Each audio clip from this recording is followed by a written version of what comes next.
Welcome to the GraceFully Educated podcast. This is the place where we blend faith, wisdom, and learning with grace.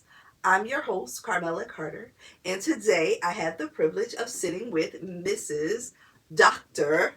Marilyn Dunham. Good morning. Good morning. It's so Good good. morning, GraceFully Educated. It's so good to have you here. So good to be here. So, I like to start off with how we met.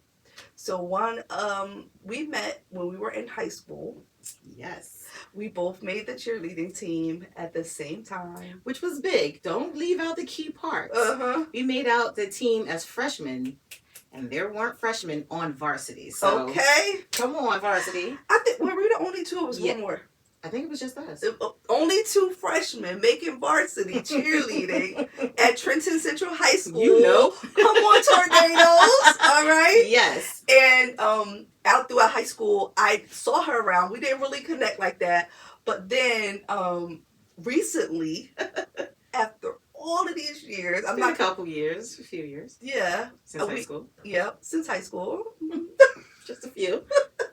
We meet at one of our mutual friends' prayer event. Yes. And I'm like, I kept, you know how you say, I know that person. I know her. And I just kept looking and looking. And she was like, you know me. I'm like, okay. And she's like, I was like, oh my God. It was because they kept saying Carmela. And I'm like, Carmela? I don't know Carmela? Yeah. Carmela. Yep.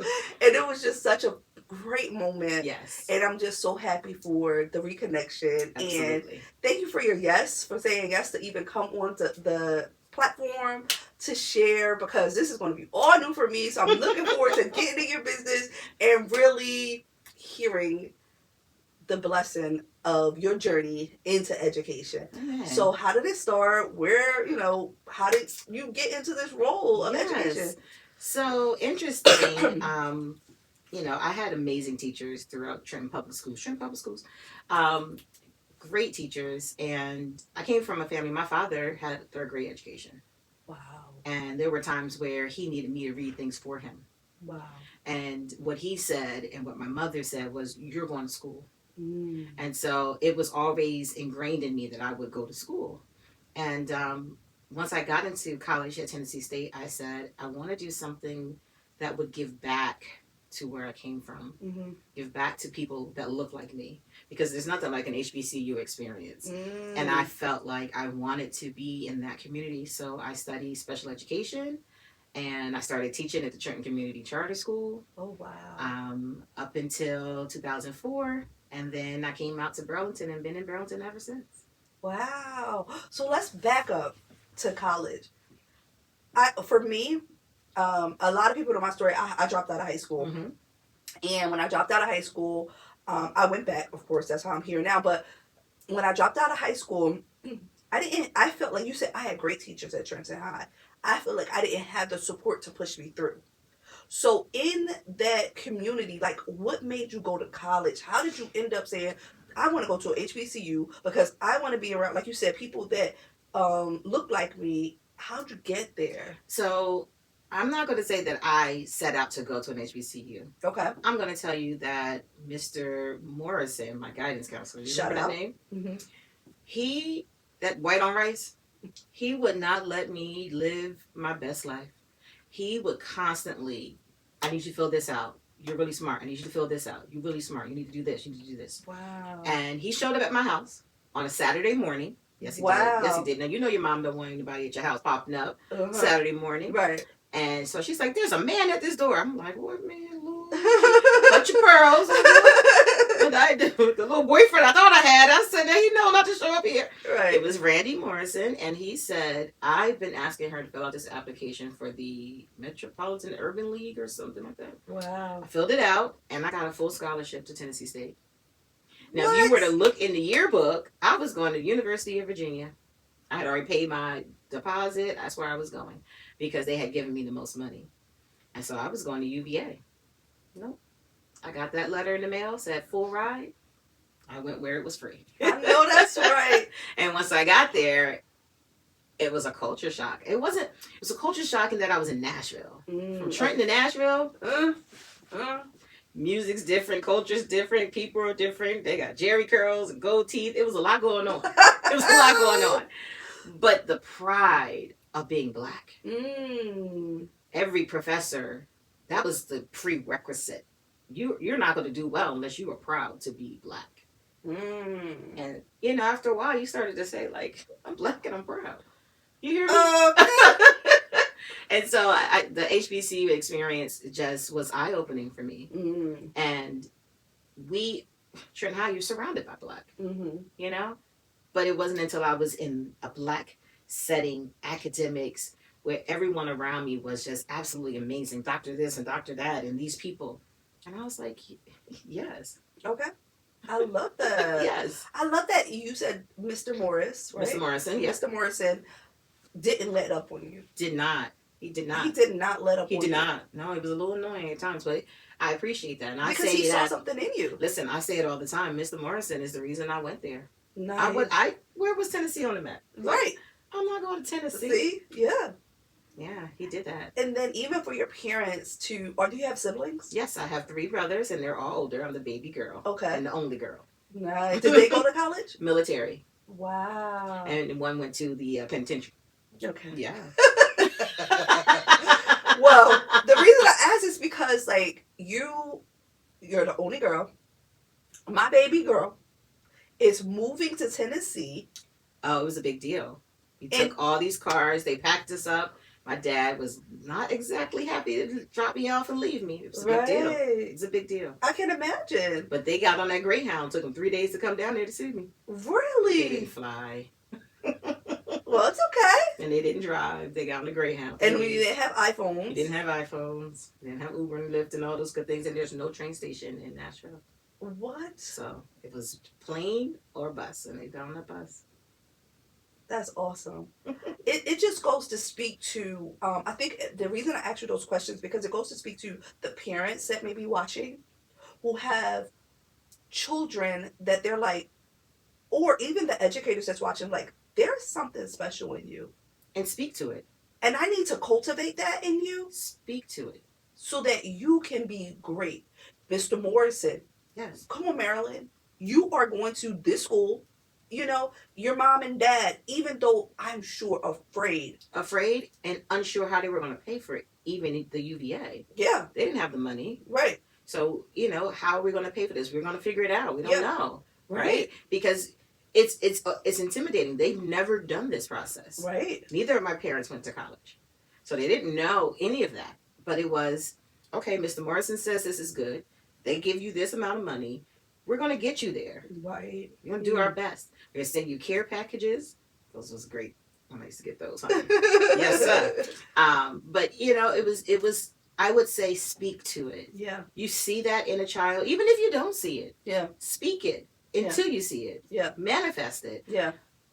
Sometimes I think, and as an educator in Burlington, there would be times where, because I started at the high school. Okay. I'm currently now with the elementary students. I call them the super small scholars. Oh. But I started at the high school, and I would be pushing these students, and there would be parents who were apprehensive. Mm-hmm. I don't know how they're going to pay for that, or I can't do that. I can't send them there. And I said, but you're closing doors that are open for your child to be successful. Mm-hmm. Don't do that. Don't lock them into this square mile. Exactly. Push them. That's it. They'll come back. Yeah. But push them. Right. We have to do that. And there were plenty of times that I spoke into these younger students and said, yes, you can. Mm-hmm. Mm-hmm. Don't tell me you can't. My dad couldn't help me with my application. Yeah. You can read it. Don't tell me you can't. My dad worked under the table for my whole life. Mm. And then he was the man, so he felt his wife should not work. Wow. I love this story. So my mom, who used to be a nurse, went to school.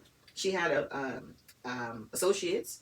That was the most she could get. Well, and she got that before he said, that's enough. Wow. Stay home and take care of the family. Be the housemaker. Wow. And that's what she did. But that was it. And that was like night classes on the bus to Mercer County. Wow. That's what she did. And so when it came to me, they were like, no, you're going to go. Yeah. Yeah. Yeah. You're going to go. And I'm happy that you did. And I'm not sure they are happy that you did. So when you leave college now, right? You're leaving Tennessee and you get your first job at Trenton Charter. Mm-hmm. What was that experience like? Because now you're giving back to your city. Oh, and boy. What made you choose Trenton? Because you could have stayed in Tennessee. Okay, so you want all my story. You want all the tea. So I'm in ShopRite. You know why? Because educators need to hear this. So I come home. I'm in ShopRite, and I run into Randy. I said Randy Morrison's the husband. Jerry Morrison is the wife. I run into her. She was the founder of Young Scholars, Young Scholars Institute in Trenton. And I run into her at ShopRite, and she's like, "Oh, what are you doing?" And I said, "Oh, I just graduated. I'm looking for it." She said, "Come down to Young Scholars." Okay. So I go down to Young Scholars, and right next door was Trenton Community Charter. And she was the executive director. She's like, "You need a job?" I said, "I sure do." Yeah, I know that's right. So I said, "I got hired in ShopRite." Honey. Hilarious. I got hired in ShopRite right over there at the meat section. God ordained moments. You hear me? Come on. ShopRite was the God ordained moment. Come on. Mr. Morrison, look at that husband and wife. Yes. So whenever I talk about my journey, I always include them. Yeah. They were very pivotal in my life. Mm-hmm.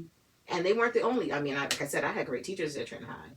You know, I had like Wanda Austin. I had Miss Chapman. Yeah. I had Latilla Chapman.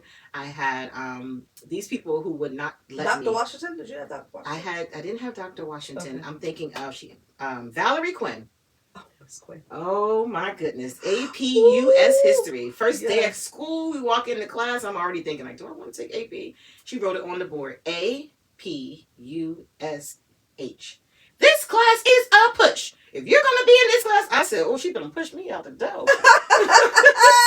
I love it. But absolutely not. She said, absolutely not. You're not leaving this class. You're going to do this. And she pushed all the way through. Wow. And then I can't forget Sharon Grady. Oh my God. Who can forget Miss Grady? Can't forget Sharon Grady. Right. So, but you know what all these women also had in common? Valerie Quinn, Sharon Grady, Miss Morrison.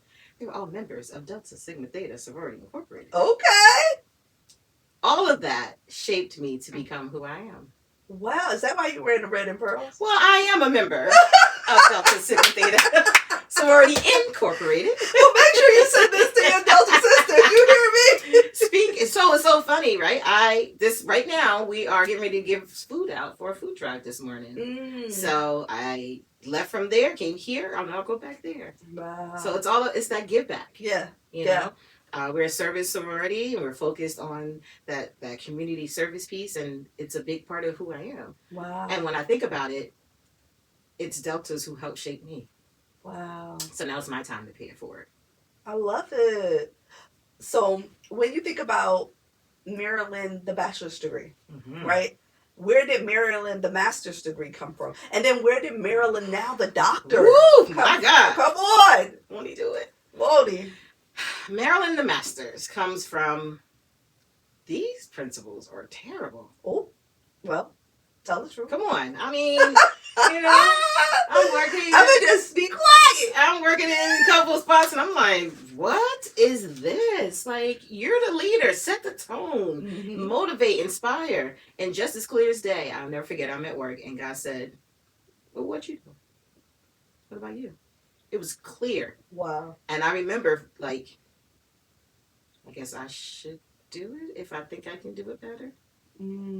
If you see all their flaws and you think unacceptable, then what are you going to do about it? Then you're going to go get your master's and your certificate, and you're going to go be an administrator. And that's what happened. Wow. So I got to Burlington City, and I'm at the high school. Was that your first principal job? When I was so I left Trenton Charter, came to Burlington, and I was at the high school. Okay. And I had my principal there, and I said to him, I think I'm starting to feel like I should do something. And he said, you should do it.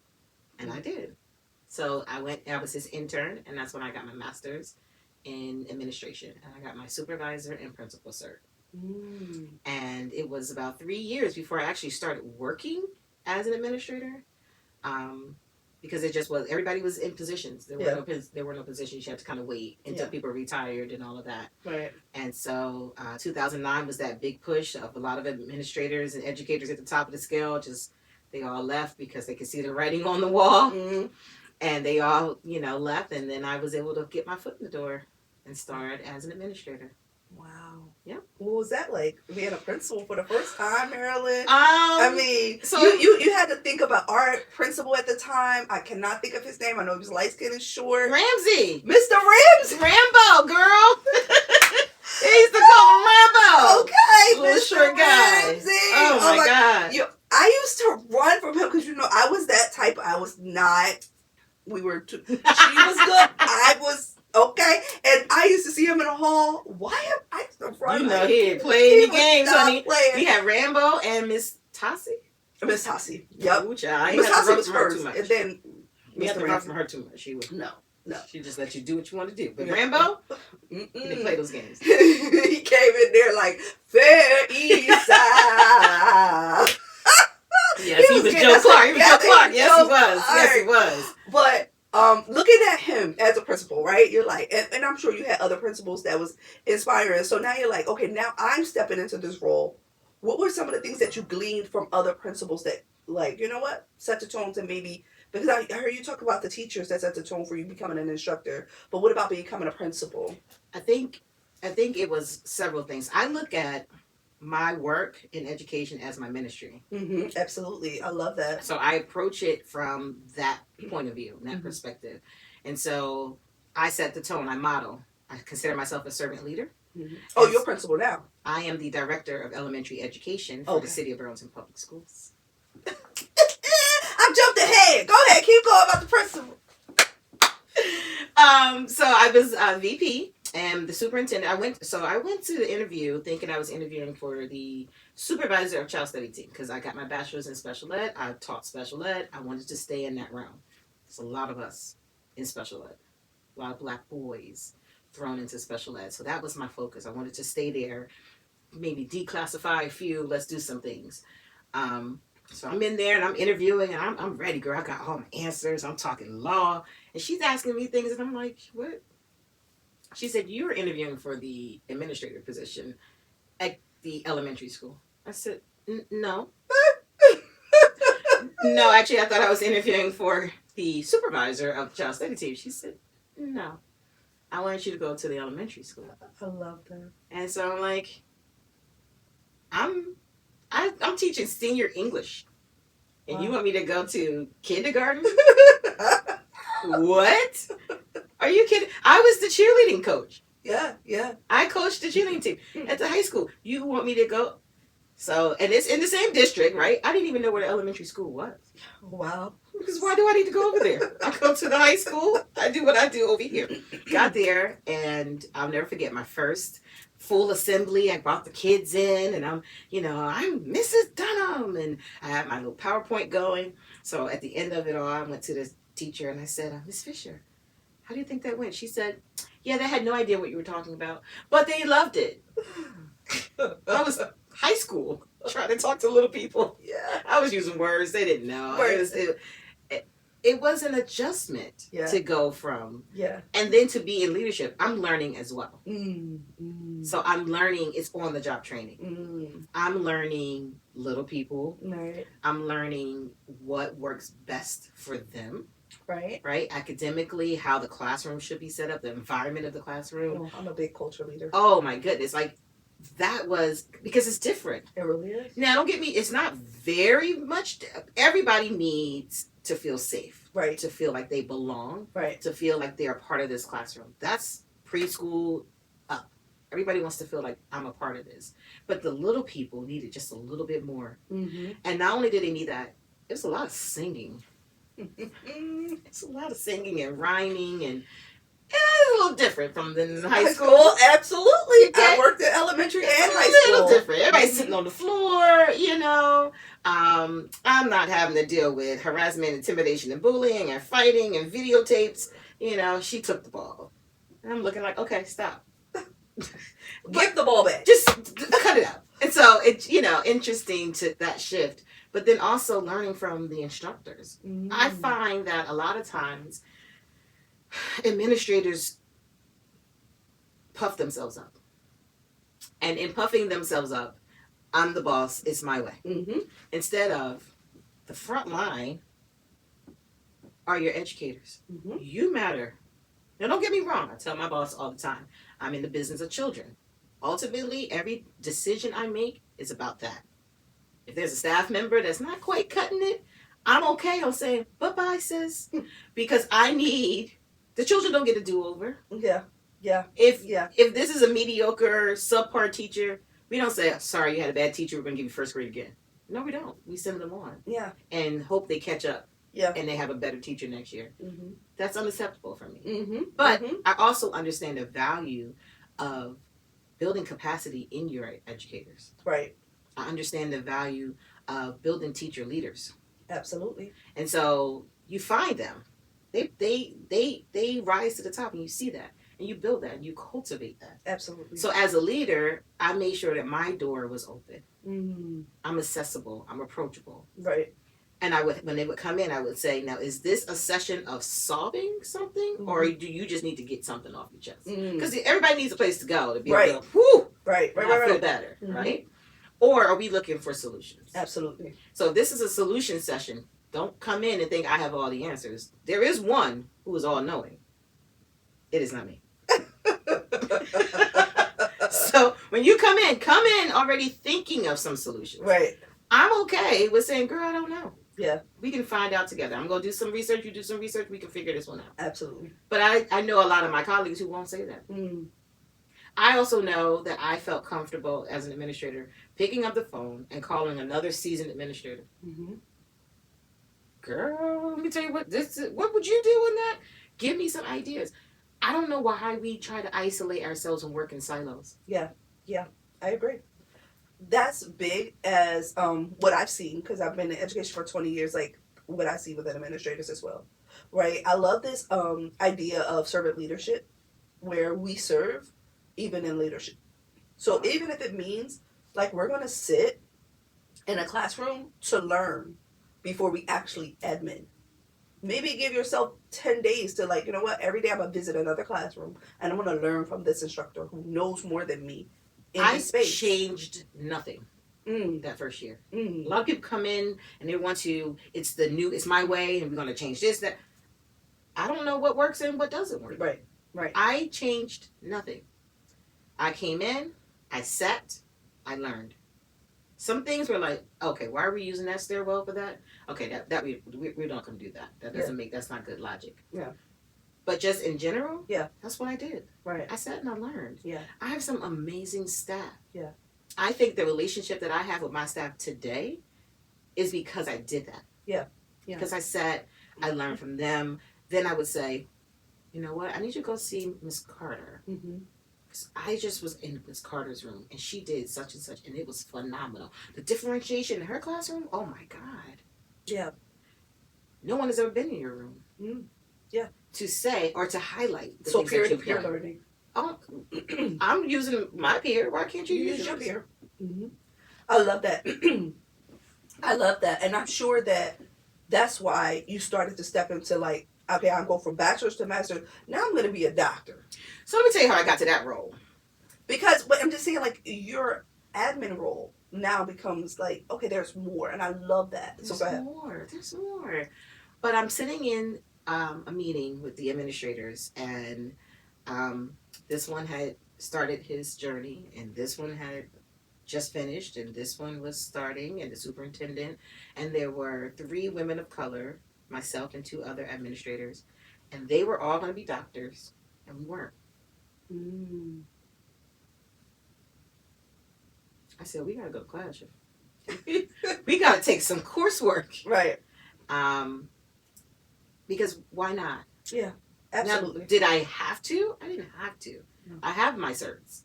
I had the cert. If I wanted to be a superintendent, I had already gotten that cert. Because I tell my staff, especially my young ones that I'm trying to cultivate and build, it takes paper to get paper. It takes paper to get paper in education. Now you can go be an amazing blogger and make $2.5 million by one thing. You could do that. But in education, it's certification. It's degree. So in education, if you want to rise up, it takes paper to get paper. So I'm looking around and I'm saying, why not me? And I had a teacher who started going to Rowan University, and she's like, oh my God. And she's a white teacher, you know? And she comes to me and she goes, this coursework is all about social justice. I see you in my classes. I said, oh, baby, thank you. She said, no. Like, the things that they're saying, I'm answering questions because we're doing it here. And I was like, good. So I had started a group, Create Cultural Responsiveness in Education and Teaching Excellence. And I brought us all together because majority of my staff is white. Majority of my students are black. The approach has to be different. Absolutely. You can't just approach it like you would do everybody else. No, you can't sympathize with Ray and them. You can, I think you can be compassionate, but I need you to push. I don't need you to water down because, oh, that little black boy. No. Sounds like Zaretta Hammond. Come on. You know, I love me some Zaretta Hammond. Zaretta Hammond. Okay, culturally responsive teaching. I love her. And so, yes, I started to see that we needed to do that. I went into a preschool classroom. The teacher was in there, and she says to me, oh, when I see my students, I don't see color. I said, what do you mean? She said, they're just all children. I don't see color. I said, well, that's a problem. And she looked at me like, why is that a problem? I said, because if you don't see color, you don't see me. Because I am color. And beautiful color. If you do not see color, you don't see me. That means you're taking a big part of who I am, and you're saying it doesn't matter when it does. It does. Not that it matters to make me different or to change how you respect or anything, but it's a part of who I am. They see color. You know how I know they see color? Because when they draw and they color, they're not all using the same color for themselves. So I bought multicultural crayons. And I said, let's try something. We let the kids do self-portraits. Not one child colored themselves black. Not one child colored themselves white. Little girl told me she was cinnamon. I know. She picked up and she's colored. I said, what color is that? And we looked at the label and it said cinnamon. Another one was terracotta. I love it. And they were just as proud. And that's how they saw themselves. Oh, I'm still in that. So when she took all those... Still that. That's good stuff right there. So when she took all their self-portraits and she hung them up, I said, what do you see? She said, nothing but color. Wow. I said, so you can't be blind to that. You know? But they learn from me. I learn from them. Absolutely. I love it, Marilyn. Oh, my God. It has been like... this conversation is so rich. So where are you now in your career that you want to just share? Like, where are you now in your career that you want to share? Where do you see yourself going in your career? So I got this doctorate, and you said it earlier. I feel like I'm ready for more. I never thought I wanted to go into the superintendency or anything like that. But I think I'm ready for more. I'm ready. Possible. Wherever he leads, right? Okay. Possible. You see my face, though. I see you. I see you in my peripheral. But why do I have to work for them? I'm ready to work for myself. And then you pay me to come in and do some professional development around here. I could do some consultation. Yeah. I can do the professional development. I can take my dissertation, which was focused on chronic absenteeism with black male preschoolers. Oh, wow. That was my focus. Wow. I got to have you back. I want to hear about that, but we don't have the time. But yeah, I want to take that work, that 6 years of my life, and I'm going to take that and turn that into professional development. Because what I learned was, even myself as an administrator, we are not tapping into the resource that are parents. We're coming at them. We're telling them what they should do. We're not listening. So it's not a partnership. And if there's not a partnership, absolutely, it affects the child. Absolutely. I learned that just by doing that research and saying, I never, you know what? I gave you policy. I gave you threatening letters. I told you we were going to call DIFAS because if you don't bring the child to school. I did all of that. That is me. Marilyn did that. But I never heard your side. I never knew you were living in a shelter. I didn't know that. Yeah. I didn't know you had gotten put out of your house and you guys were hungry. That's why you were. I didn't know you got a new job and your boss was like, you need to be to work. So do I work so I can feed my child? Or do I not and I bring my child to school? I didn't know that. I love that. I love the lens that you're looking through. One of the things that I started doing was doing teacher coaching. And a lot of my teacher coaching is based on culturally responsive, like being culturally aware and building relationships with scholars in order to serve them. It's hard to serve because in my years of education, I see a lot of educators say, like, I can't literally, you know how it gets real behind the curtain. I can't stand him. And this is a seventh grader, or I can't stand her. This is a seventh grader. And it's like, but when they came to my office as a dean of students for being put out of their classroom, I get to know them, the scholar, and I get to know that part, right? Where they live, what's going on in their house, and then so we would have like something called a closer loop conversation, which I'm sure you have at your school, and this is between the teacher, the scholar, and me, just being the person to help. And I would sit and ask the teacher before we go in here, I need you to know this is what's going on in their life, but I want you to find out from them. And then that conversation changes how a teacher now educates the scholar moving forward. So then there's less send outs. There's built a awesome partnership between teacher and scholar, and it helps with all of the whole education system, and it helps with parents parenting. So I think it's super important. I am so big on culture, relationships, and building relationships. So much so, excuse me, so much so that even I had taught medical assistant program for 10 years. Okay. And I'm on TikTok. And a scholar that I taught a long time ago inboxed me. Oh, isn't that the And best? she's like, thank you for everything you taught me. And and I'm looking like, I don't even remember her being, because I had so many people, being a problem or anything, but it was because of the relationship I built with my students as a classroom that she was able to take whatever I gave her and use it in her career. So I said all that because I love this dissertation that you had, and I'm encouraging you, and I know that you're probably already on a path. Make the book so that others can read it. I read Hammond's book, Culturally Responsive Teaching. I have it on audio. I play it a lot because there's so much connected to even how our brain works. Growing up in the inner city, like I said, we can have this conversation. Girl. We're going to have a separate segment. It won't be me interviewing you. It will probably be us talking about being culturally responsive, if you're open to it. Absolutely. This conversation has been like absolutely amazing. You said Zaretta Hammond. Put one more on your list. Gloria Ladson Billings. You heard that, guys. Gloria Ladson Billings.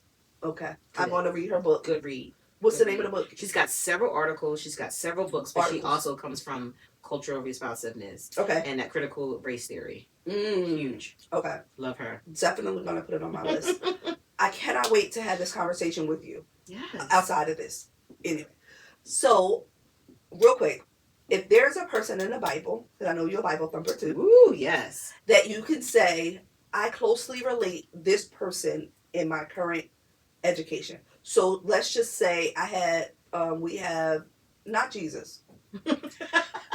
Try somebody else. So Prophetess Huda, right? I don't know how to say her name right. But I just found out about her. She was a prophet in the Old Testament, but she was also an educator. And they came to her to teach them how to lead. And so I was like, oh, so I was able to relate to that. So is there somebody in the Bible that right now that you can say in education, this is who I'm relating to? No, that's a hard question. I should have sent you it beforehand. I love that question. There are a lot of women that stand out in the Bible, and that's been like my thing. It's like, what's happening with the women in the scripture? Because a lot of times I don't think that women find or identify themselves with women in the Bible because we don't talk about them much. But Lydia. Oh, I love Lydia. I would say Lydia was doing the work. Yeah. And the men came to, the prophets and the apostles came to her to set up that church. Mm-hmm. Because she was already set up. She was doing the work. She was about her business. 10 toes down. And down. Okay? She kept her bag. She had it together. And I would say as a woman in education, as a black woman in education, I find myself being the only black person in a room at this level. Gotcha. So it feels really good to be doctor. I love it. It feels really good to be doctor. They'll say this is a doctor. It's actually doctor. respect on Put my some name. respect on my name. Okay? I work hard for this. Come on. All right. Right? Don't worry about I got it last week, but doctor is my name. Okay. Right? But I feel like we have to be the voice. Absolutely. We have to speak up. Yeah. We have to speak up. Sometimes you're labeled as the angry black woman. Sometimes, whatever. Right. You heard my voice. I pulled up my own chair at this table because I knew I wasn't welcome. I was about to ask her for some encouraging words. But I think I need you to say encouragement on that. All right? So speaking to the camera, right? And tell some people some encouragement. But I needed to say that part, that encouragement around that. I brought up my own chair to the table because I know that I wasn't welcome. You didn't have a place for me. And I'm here. not intimidated because I scooted up my own chair. No, Oh, go ahead. Go ahead. Tell them. my own chair. Because you're not always welcome. There's not always going to be a door that's open for you, especially in education. There's so many voices. There's so many new things, but you have experience.